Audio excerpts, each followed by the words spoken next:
Baka drama nyo lang to. Umotos para perahan ako. Hoy! Siya pang galit, siya na ngayon nakabangga. Kaya nga eh. Tinangkang kunin yung cellphone ko. Siyempre, self-defense lang ginawa ko. Di po totoo yung sinasabi niya, sir. Check niyo po yung CCTV para malaman po ninyo yung totoong nangyari. Tumahimik ka nga dyan, Carlo. Walang kumakalang CCTV ngayon. Pero sir, ang unfair naman ito. Anak, bakit ba ganito?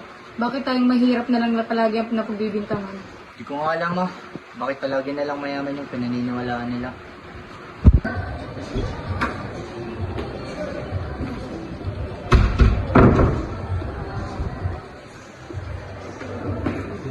Anak, nakita ko ang totoo. Huwag kang mag-alala, tutulungan ka namin. Ay, natatakot na ako.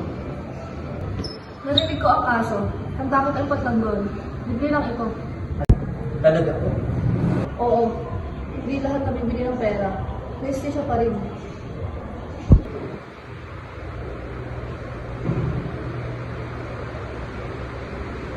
Simulan na natin ang Baby Murders. Ano naman sa'yo?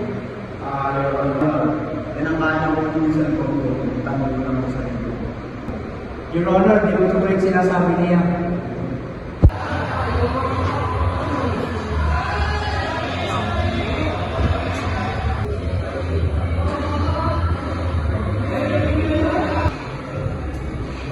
Ano ba pare?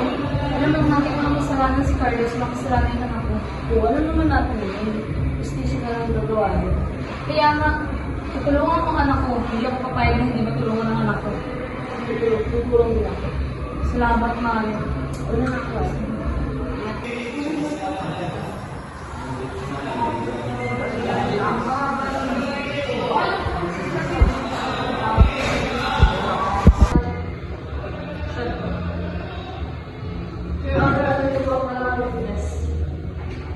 Ma'am, nakita ko po si Marcos na siya may gawa. Siya ang bumangga sa anak mo. Kung ma'am, wala pong nagawa si Carlo. Sinisigaw na siya ni Marcos. Ikaw, Marcos, may masasabi ka ba? Sila naman kasi yung nagbulo. Ma'am, may ebidensya po ako. At kita dito na si Marcos yung unang natulak. Go. Marcos, ang pagkakanan ay malinaw na hindi porket mayaman ka ay tama ka na agad. Carlos Reyes is not guilty. Marcos, ikaw ang magbabayad sa pinsala na ginagawa mo sa mga. Maraming salamat, attorney. Carlos, salamat. Carlo, gusto ko lang sana kami ng gawad. Pasensya ka na lang sa mga sabi ko. Kung sabihan kita ng masama, congratulations na ba? Sana mapatawag mo. Okay lang po. Sa susunod po, anong po yung mag-process sa status ng buhay ng isang tao?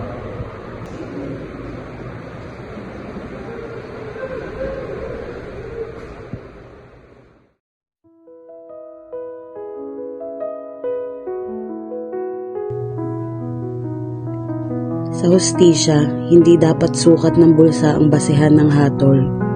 Ang totoo ay totoo, kahit gaano kayaman o kahirap ang sangkot.